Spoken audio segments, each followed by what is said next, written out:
won't become blotchy as regular paints do because of our color stabilizer, and then the amount of titanium dioxide that we put in it. Titanium dioxide is the most expensive ingredient that you find in any paint or coating.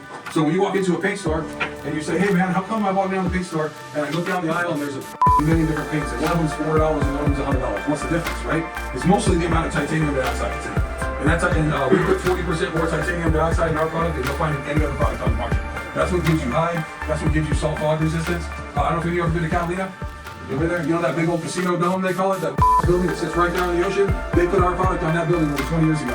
And it sits right out there on the ocean with the salt air hitting it left and right, and guess what? It's still sitting right there, right? They're not repainting it every 3 years like they were before you put it up all the time. So why? Because of that amount of titanium dioxide that we put in the product, those aluminum silicates, it's not fading, and that's sitting right out there in the sun and in the salt air, which we know destroys everything, right? So that's kind of that's where the product started. We also introduced our reinforcement fibers because remember we're building this product in Southern California, right? What are the biggest problems out here? We have moisture and we have movement, right?